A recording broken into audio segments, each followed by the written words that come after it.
Existe uma pequena parte do nosso cérebro que precisa de glicose, tá? Uma pequena parte do cérebro só que precisa de glicose, em torno de 5%. A outra grande parte do nosso cérebro prefere corpos cetônicos, tá? Porque os corpos cetônicos são energia limpa. A glicose, ela é um tipo de energia que, apesar de ser vital, ela precisa ficar baixa. Por quê? Porque, ao mesmo tempo que ela é vital, ela também é tóxica. Então, a glicose, ela causa um estresse oxidativo muito grande e ela glica. O que é isso? Ela causa produção de radicais livres dentro das nossas mitocôndrias, que são as nossas usinas de energia dentro das nossas células. É dentro das mitocôndrias que a gente produz energia, tá, gente? Você não levanta nem, você não abre nem o olho de manhã se você não tiver energia das mitocôndrias. Então, elas é que produzem energia para absolutamente tudo no nosso organismo. E essas mitocôndrias, elas produzem energia a partir tanto da glicose, tanto da gordura também. A diferença é que a glicose, ela enche a mitocôndria de radicais livres. Ela faz muitos elétrons escaparem lá da membrana da mitocôndria e produzir radicais livres, o que pode acabar matando a mitocôndria. E isso quando a pessoa também não consome óleo vegetal refinado, que aí a coisa piora mais ainda. Óleo de soja, canola, milho, girassol, margarina, porque esses óleos, eles entram na membrana da mitocôndria e eles atrapalham como se fosse a firmeza da membrana da mitocôndria. Então, eles desestabilizam a membrana da mitocôndria, desestabilizam as proteínas internas da mitocôndria, e essa mitocôndria pode morrer, tá? Pelo excesso de glicose na dieta e pelo excesso do consumo de óleos vegetais refinados.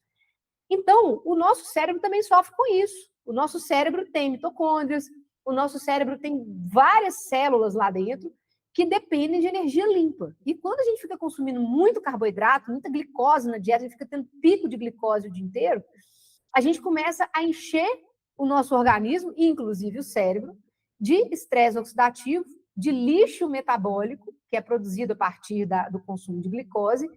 E quando a gente consome corpos cetônicos, né, a gente não tem nada disso. Os corpos cetônicos, eles são energia limpa, que são produzidos a partir da oxidação das gorduras. Então, quando a gente oxida gordura, a gente está usando gorduras como fonte de energia, tanto as gorduras que estão estocadas no nosso organismo, quanto as gorduras da dieta que a gente consome. Inclusive o leite materno, que o Domi comentou no início, o leite materno ele é cheio de TCM. TCM são triglicerídeos de cadeia média. O TCM do leite materno, ele produz corpos cetônicos, porque a nossa espécie, os nossos bebês, eles nascem em cetose. Exato. A cetose, ela é o nosso estado metabólico original na natureza. Nós nascemos em cetose.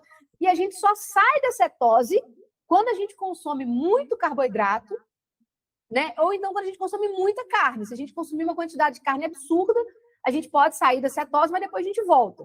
Com a diferença que não tem estresse oxidativo, porque a carne não tem carboidrato. Mas a carne, ela pode tirar a gente da cetose também. Né? Tanto é que na dieta carnívora a gente tem uma cetose bem menor do que numa dieta cetogênica. Exato. Mas aí são casos para a gente discutir, mas são casos muito específicos de uma pessoa que tem que reduzir proteína para poder aumentar corpos cetônicos. Só em doenças graves é que a gente faz isso, tá, gente? Para quem quer emagrecer, para quem quer ter qualidade de vida, nada disso é necessário. Você pode comer muita carne, você pode fazer uma dieta mais low carb ou mais carnívora, tanto faz, tá? A cetose, para quem não precisa, de corpos cetônicos altos, ela não é necessária, tá? Ela, na verdade, ela vai ser uma consequência da sua quebra da gordura e não uma necessidade para tratar a sua doença de base. Mas aí o que acontece? O nosso cérebro, então, ele prefere corpos cetônicos, porque a glicose, igual eu estava explicando, além dela causar esse estresse oxidativo, ela também glica. Então, a glicose, ela destrói tecidos, ela destrói nossas células, ela destrói nossas proteínas. Vocês já viram falar da hemoglobina glicada? A hemoglobina glicada, ela é um dos itens, né? Um dos itens que a gente usa para diagnosticar diabetes tipo 2. E o que é a hemoglobina? A hemoglobina é uma proteína que vive dentro das nossas células sanguíneas. Então, a gente usa a hemoglobina como um marcador de glicação. Então, quanto mais glicose você tem disponível no seu sangue, mais hemoglobinas essa glicose vai glicar. Correto. Então, a gente usa a hemoglobina como um marcador para saber se essa pessoa está com muita glicose no sangue. Porque a hemoglobina, ela demora mais ou menos 3 meses para poder morrer. O tempo de vida dela é em torno de 3 meses. A gente sabe que na dieta carnívora ela vive mais, né? Mas nas dietas tradicionais, a hemoglobina ela vive em torno de 120 dias. 3 meses ali. Então, a gente consegue ver qual que é a média da glicemia dessa pessoa em 3 meses. Então, não adianta ela parar de comer doce antes de fazer o exame, não vai adiantar nada, porque pela hemoglobina glicada eu sei que ela está comendo porcaria ali o tempo todo, porque a glicose vai lá e glica na hemoglobina. A questão é que a glicose não glica só na hemoglobina. Ela glica nas proteínas dos seus olhos, ela glica nas proteínas dos seus rins, ela glica nas proteínas das suas artérias, ela glica nas proteínas da sua pele, ela arrebenta com o colágeno da sua pele. Não adianta nada você ficar comprando suplementinho de colágeno caro se você não parar de comer açúcar e farinha, colega. Não adianta, porque o colágeno todo que você está consumindo, o que seu corpo está tentando produzir para colocar na sua pele, o açúcar, o carboidrato que entra no seu sangue, a glicose vai lá e destrói aquele colágeno. Você fica fazendo papel de bobo. Vocês já ouviram falar que açúcar envelhece? É por isso que o açúcar envelhece. Porque o açúcar vai lá, sobe a glicose no seu sangue, a glicose vai lá no seu colágeno da sua pele e arrebenta e quebra seu colágeno todo. E glica no seu colágeno.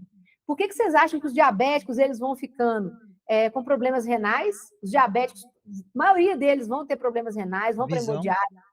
Os diabéticos, eles têm cegueira, né? Eles evoluem para cegueira. Quando um diabético tem uma ferida, ele já está com diabetes mais avançado, né?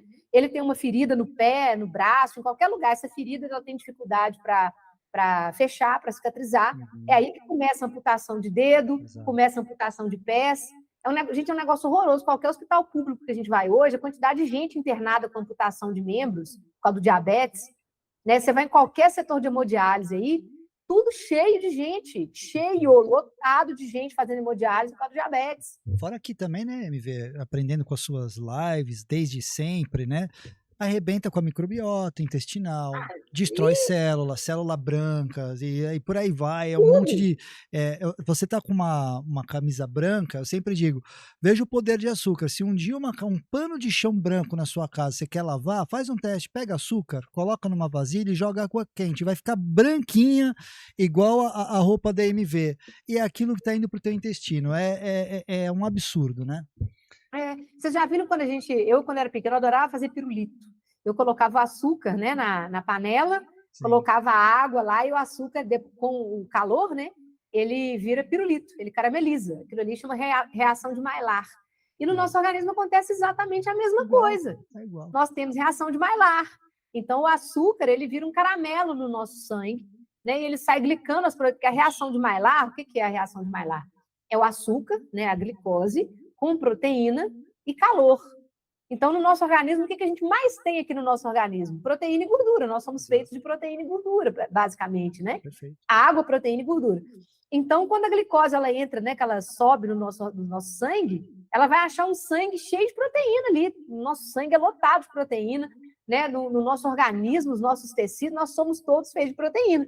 Então, aquela glicose, ela vai lá, glica na proteína, nosso corpo é quentinho, não é? A gente não tem aqui um calorzinho, a gente não é quentinho. Então, esse calorzinho que o nosso corpo produz, cerca de 36, 37, né? 37 graus aqui, que é a nossa temperatura em média, esse calorzinho do nosso organismo está lá, ó, a glicose pegando nossas proteínas e caramelizando. E a gente está só adoecendo. Então, gente, o nosso organismo ele tem um sistema antioxidante que ele é feito justamente para neutralizar os efeitos da glicose. Porque a glicose, só o fato dela existir no nosso organismo já é um problema, mesmo em pequena quantidade. Então, nós tivemos que desenvolver um sistema antioxidante justamente para poder neutralizar o estresse oxidativo que a glicose, mesmo em pequena quantidade, ela causa. Mas em pequena quantidade, o nosso organismo consegue neutralizar esse estresse oxidativo e essa glicação. O problema todo é quando a gente começa a consumir glicose em quantidades absurdas que o nosso organismo não está preparado para poder neutralizar. E isso, ao longo dos anos, foi só piorando. Então, o nosso organismo, a gente precisa em torno de 3 gramas de glicose. É o que a gente precisa de glicose circulante. No final do dia, dá 120 gramas de glicose no final do dia. Né? Glicose circulante é o que a gente tem no nosso sangue agora. O que é uma glicemia normal? É em torno de 70 miligramas por decilitro. É isso que é uma glicemia normal. É 70 miligramas por decilitro. O que é 70 miligramas por decilitro? Uma pessoa adulta, ela tem em torno de 5 litros de sangue, 4, 5 litros de sangue, uma pessoa adulta, né? 70 miligramas por decilitro significa 70 miligramas por 100 ml. Sim. Decilitro é 100 ml. Quando você multiplica esses 70 miligramas por 5 litros, dá em torno de 3 gramas de glicose num corpo Certo. inteiro de um adulto. Uhum. Isso é uma colherzinha de chá de glicose. Isso nosso fígado produz assim, naturalmente. Fácil. Eu corro maratona. Vocês estão vendo esses troféus aqui atrás? Isso aqui tudo é troféu de corrida, de maratona, de meia maratona, de corrida curta, de corrida de 5 km, que eu ganhei esse troféu aqui de vice-campeã mineiro. E esses troféus todos aqui eu ganhei correndo em dieta de baixo carboidrato, correndo em jejum. A gente não precisa de carboidrato nem para competir, gente.